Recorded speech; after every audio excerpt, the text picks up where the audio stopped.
இன்னைக்கு நம்முடைய தோள்கள்ல பலவிதமான சுமைகள், பலவிதமான பாரங்கள், பலவிதமான நுகங்கள் இருக்கலாம்.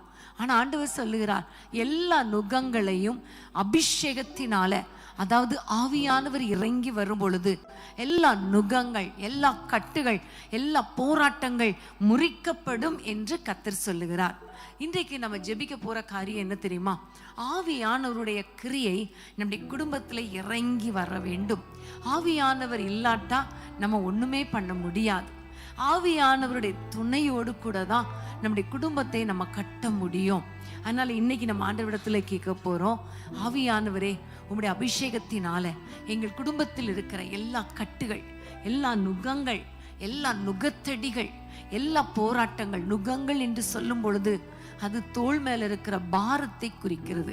பலவிதமான பாரங்கள், குறிப்பா பார்த்தீங்கன்னா பாவ கட்டுகள். நம்முடைய பிள்ளைகளோ, கணவனோ, மனைவியோ பாவத்துக்குள்ள சிக்கி இருக்கலாம். ஏன், நீங்களே கூட பாவத்துக்குள்ள அடிமைத்தனத்துல இருக்கலாம். இன்னைக்கு நம்ம ஆண்டவரிடத்துல கேட்க போறோம், இந்த பாவ அடிமைத்தனத்தின் நுகம் எங்க குடும்பத்தை விட்டு விலகும்படி ஆவியானவரே கிரியை செய்யுங்கப்பான்னு நம்ம கேட்கணும். ஆமென்.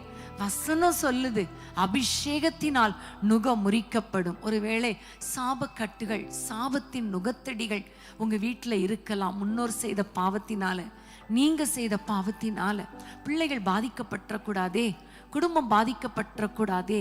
அந்த நுகத்தடிய ஆவியானவரால முறிக்க முடியும். இன்னைக்கு எப்படிப்பட்ட போராட்டத்தின் வழியாக நீங்க போய்கொண்டிருந்தாலும், குறிப்பாக இந்த அடிமைத்தனத்துல, இந்த சிறையிருப்புக்குள்ள, நம்ம எல்லாம் தெரியும்ல, அடிக்ஷன். இன்னைக்கு நிறைய பேர் செல்போன் அடிக்ஷன், ஃபேஸ்புக் அடிக்ஷன், பலவிதமான பாவ அடிக்ஷன், இன்னொரு பக்கம் தவறான பழக்க வழக்கங்கள், தவறான உறவுகள், இவை எல்லாவற்றினின்றும் ஆவியானவர் இன்னைக்கு விடுதலை கொடுக்கிற நேரம். இன்னைக்கு ஆண்டவரை பார்த்து ஜெபிக்க போறோம். ஆவியானவரே, எங்கள் குடும்பத்தில் இருக்கிற இந்த நுகத்தடி முறிக்கப்படணும் அப்பா. எங்கள் பிள்ளைகள் மேல இருக்கிற இந்த நுகங்கள் முறிக்கப்படணும். இந்த எல்லா பாவ சிறையிருப்புகளிலிருந்து ஒரு விடுதலை வேண்டும் என்று சொல்லி எல்லாரும் பாரத்தோடு ஜெபம் பண்ணுங்க.